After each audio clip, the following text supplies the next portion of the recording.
So in this video, let's prepare the basic delegate.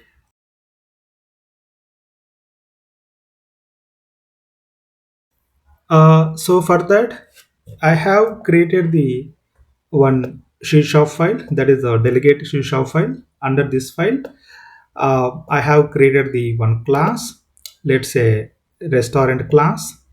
Okay, so in the restaurant class, I have taken the three methods.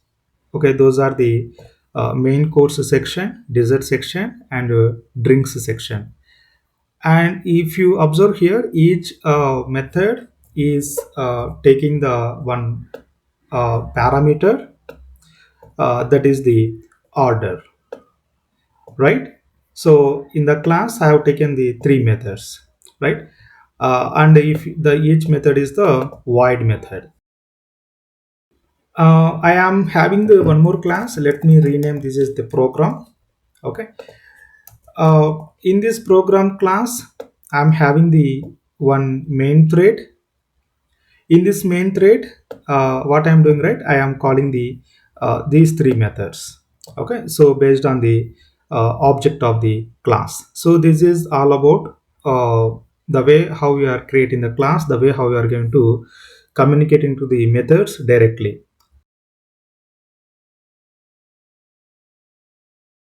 Now what I am planning, that here I wanted to prepare the delegate. Based on the delegate, I wanted to communicate it to the methods. I mean, here in the steps, I don't want to communicate it to the methods directly. Let's assign the work to the delegate. Here delegate will work as a pointer.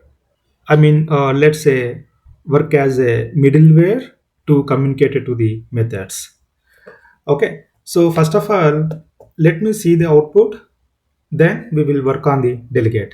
Okay, now if you see the output, so main course is preparing, that is a pasta, dessert is preparing, that is ice cream, and the drink section is preparing the mojitos, right? So this is the output of here. Now let's design the delegate. Okay, so for designing the delegate, you have to use the delegate keyword.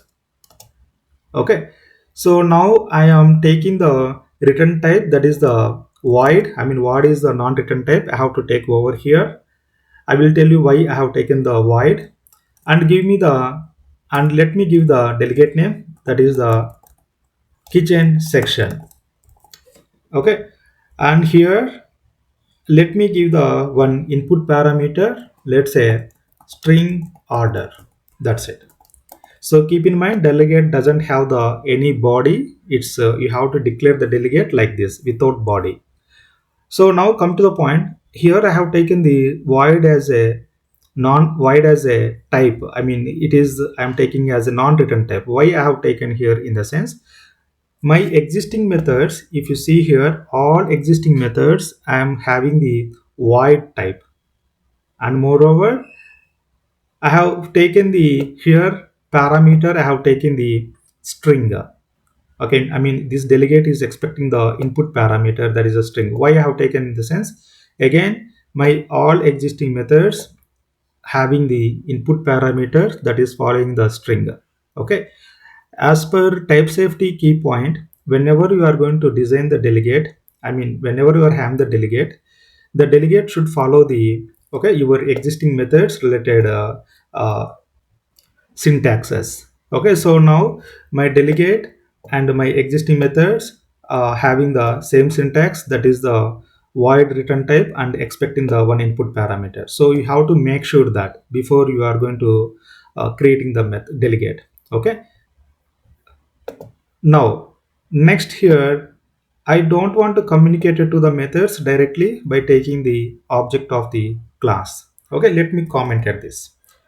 So without communicating to the methods by using the object of the class, let's use the delegate.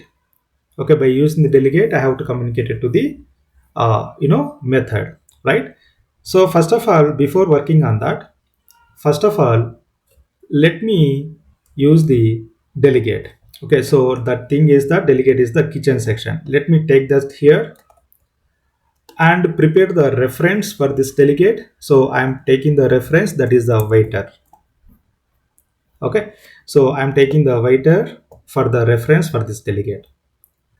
Next, let me prepare the one statement, that is the customer places order for pasta. So here I am taking the one kind of statement, just a customer places order of pasta something. Next to my target is I wanted to work on the main course section. Okay, so here, so how we are going to configure this main course section to the delegate.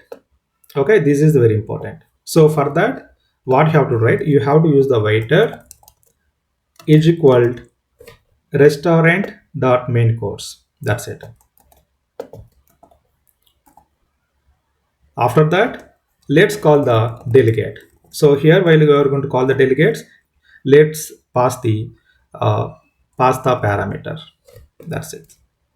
So here you have to pass the argument. Okay, so in this way you have to use the delegate. Okay, first step is you have to prepare the reference for the delegate. Then you have to give the reference, what kind of method reference you want to give that method reference to the delegate. And then in case if you are having the any parameters for this method, pass those parameters while you are calling the delegate. Okay, this is the way you have to call the delegate. Now let's run the application. Okay, so let me put the breakpoint here. Now start the application. Now if you see the output, first of all let me execute this statement, line number 33. And then if you see the line number 34, okay, here what I am trying to do, I am giving the method reference to the delegate, right? And then if click the F10 again, if you go to the mouse over of the waiter, now if you see that this waiter delegate is having the method related reference, right? I mean this delegate is storing the method related reference, so that what will be happen, right? Next time whenever I'm communicating this method, I mean this delegate, so what will be happen whenever I'm communicating this delegate, automatically based on this reference of this method main course section, I can communicate it to the main course section method. Okay, so this is the real behavior of the delegate. So here what is happening, whenever I'm communicating to the waiter, so communication in the sense, let me use the F11 keyword. Okay, so this is the proof. Okay, so whenever I'm going to use the F11 keyword, what is happening, so delegate is redirecting to me to the main core section method. Okay, so now if you see the mouse over order, it is having the pasta, and let's executing this method. Okay, so you can see the output here. Okay, main course preparing the pasta, and then use the F10. So this is the way you have to use the delegate along with the method reference. Now let's stop the debugger. So now let me use the same delegate reference, I mean waiter, to the other methods as well. So that is the dessert section and drinks section. Okay, so for that, let me prepare the one more console statement, that is the customer places order for ice cream. So here again I'm using the waiter and then restaurant dot dessert section.